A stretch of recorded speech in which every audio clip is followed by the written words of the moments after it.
Good morning six class.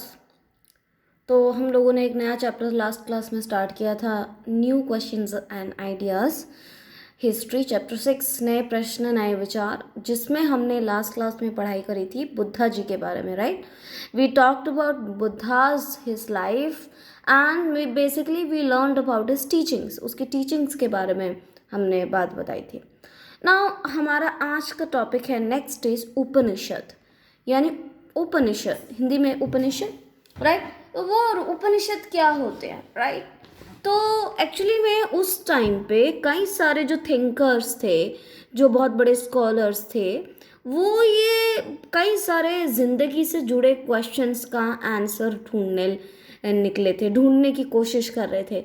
जैसे कि death के बाद क्या होता है, सैक्रिफाइसेस, जो हवन कुंड वगैरह, हवन में हम जो जितने भी पूजा पाठ के सारे नियम फॉलो करते हैं, उसकी क्या इम्पोर्टेंस है, क्या उसकी ज़रूरत है या नहीं है। तो इन सब में कई सारे लोगों ने जो है इन सब के क्वेश्चंस के आंसर्स ढूंढने की कोशिश की, और कुछ लोग अपनी थिंकिंग के साथ आए। वो थिंकिंग क्या थी? They said that there is individual soul that would live even after death, called atman. उन्होंने कहा हर इंसान, हर चीज़ की अपनी एक आत्मा होती है। शरीर अलग होता है, आत्मा अलग होती है, राइट। जब वो व्यक्ति उस मरता है तो सिर्फ उसका शरीर खत्म होता है। एक परमानेंट चीज़, एक स्थायी चीज़ होती है, उसको हम कहते हैं आत्मा। मृत्यु के बाद आत्मा चली जाती है ऊपर आसमान में। There is a universal soul called Brahman. एक यूनिवर्सल, एक सार्वभौमिक आत्मा है, सोल है, जिसको उन्होंने कहा ब्रह्मन या ब्रह्म, ईश्वर कह सकते हो आप उसे। और उन्होंने कहा both Atman and Brahman were one. बाद में जाके क्या होता है, ब्रह्मन और आत्मा दोनों एक दूसरे से मिल जाते हैं। बहुत सारे ऐसे थिंकिंग्स आए थे उस टाइम पे। All these ideas were written in books called Upanishad. तो इन उपनिषदों में इन सारे क्वेश्चंस और उन क्वेश्चंस के आंसर्स का डिस्कशन किया गया है। वैसे उपनिषद जो शब्द है, जो वर्ड है, उसका लिटरल मीनिंग, उसका शाब्दिक अर्थ है अप्रोचिंग और सिटिंग नियर, यानी कि किसी के पास बैठ के ज्ञान अर्जित करना।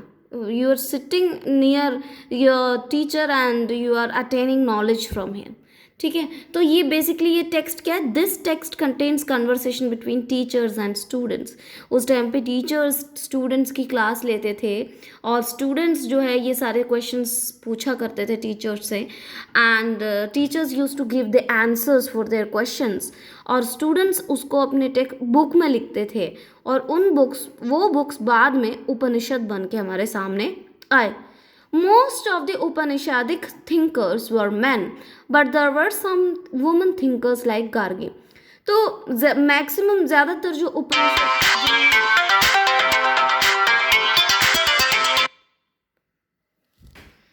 मैक्सिमम जिन लोगों ने उपनिषद लिखा है वो जो है वो आदमी थे, बट कुछ वुमन थिंकर्स क्या थे, कुछ ही वुमन थिंकर्स थी।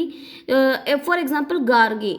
तो जहाँ आदमी लोग उपनिषद लिखते थे, वो एक लेडी थी उस टाइम पे गार्गी, जिनको इन सब के बारे में बहुत अच्छा नॉलेज था, और वो बाकियों से जो है तर्क वितर्क डिबेट वगैरह करती थी। तो she was very capable.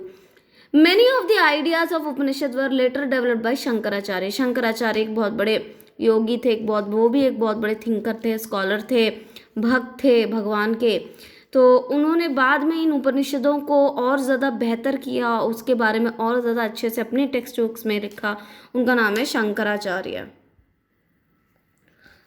Now let's come to Jainism. Next है जैनिज्म। जैसे उस टाइम पे बुद्धिज़्म था, वैसे एक और नया रिलीजन, एक और नई थिंकिंग समाज के सामने आई, वो थी जैनिज्म, जैन, ठीक है। Jainism, the last and 24 Tirthankaras of the Jainas were Vardhaman Mahavira.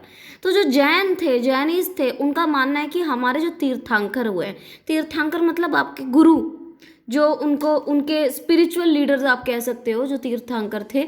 हमारे जैनिज्म में कुल मिला के बहुत सारे तीर्थंकर आए थे, 24 तीर्थंकर आए थे टोटल, और उनमें से सबसे लास्ट जो तीर्थंकर थे वर्धमान महावीरा, उन्होंने जैनिज्म एज अ रिलीजन उनको और ज़्यादा एक्सपैंड किया और ज़्यादा फैलाया। तीर्थंकर मीन्स द स्पिरिचुअल गुरुज और लीडर्स, जो जैनीज के जो स्पिरिचुअल जो गुरुज थे, जो धार्मिक जो धर्म गुरु थे, उनको तीर्थंकर कहते हैं. Vardhaman Mahavira was a Kshatriya prince of Lichchhavis which was a part of Vajji Sangha. Sangha मैंने अगेन आप लोगों को लास्ट चैप्टर में पढ़ाया था हिस्ट्री के कि महाजनपदों की बात की थी, तो वज्जी भी एक तरह का महाजनपद है.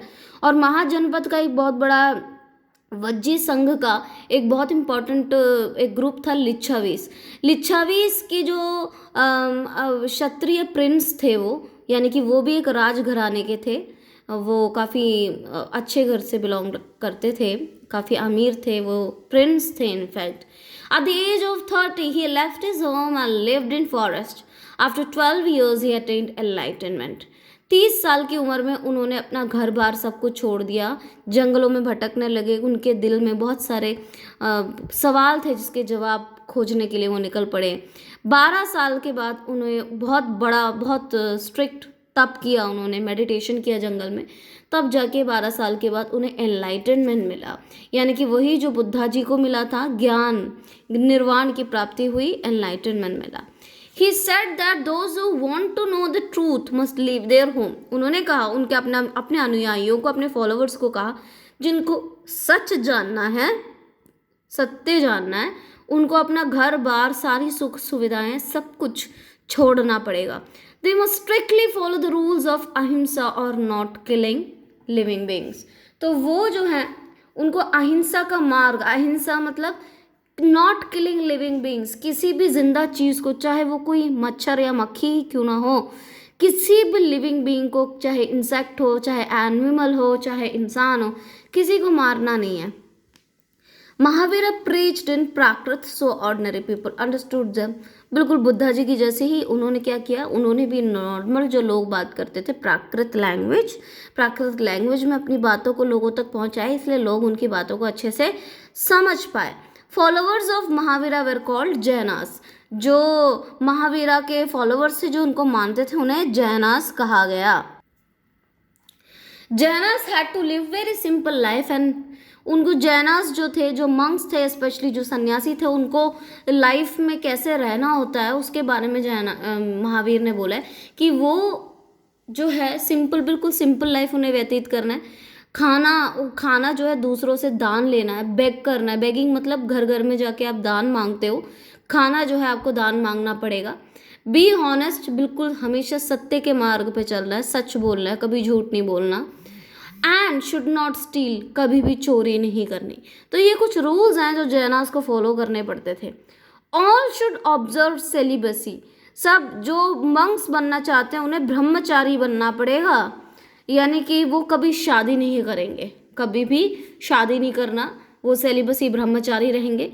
सम have to give up their clothes also. In fact अगर मैं आप लोगों को बतलाऊं कि जैनिज्म में 2 सेक्ट है, एक श्वेतांबर है, एक दिगंबर है. जो दिगंबर है वो लोगों को कपड़ा भी छोड़ना होता है, वो कपड़े भी नहीं पहनते अपने शरीर में, क्योंकि ये सोचते हैं कि भगवान ने जिस रूप में हमें दुनिया में भेजा उसी रूप में हमें रहना चाहिए. उन्होंने कपड़े को तक त्याग किया है, राइट. तो ऐसे हैं. और जो श्वेतांबर है, जो पहला ग्रुप है, वो वाइट कपड़ा पहनते हैं, वो मुंह भी ढक के चलते हैं, वो अपना मुंह पे मास्क सा लगा के घूमते हैं. Jainism was mainly supported by traders. ज़्यादातर जितने भी व्यापारी थे, जो ट्रेडर्स थे, उन्होंने जो है जैनिज्म को सपोर्ट किया था, और वो काफ़ी कुछ करते भी थे. जो मंग्स थे उन्हें खाना वगैरह खिलाने का काम. The teaching of Mahavira was written down and preserved in place called Vallabhi in Gujarat. तो बहुत सालों तक महावीरा की जितनी भी ये जो टीचिंग्स थी वो ऑरली ट्रांसमिट हो रही थी, यानी कि मुंह से एक दूसरे को बताया जा रहा था. लेकिन बाद में जाके उनकी सारी इन टीचिंग्स को किताब का फॉर्म दिया गया, लिखा गया, और ये सारी चीज़ें प्रिजर्व्ड है. प्रिजर्व मतलब सुरक्षित रखे गए हैं, बिल्कुल कीप किया हुआ है. कहाँ पे? वल्लभी एक जगह है गुजरात पे. ओके.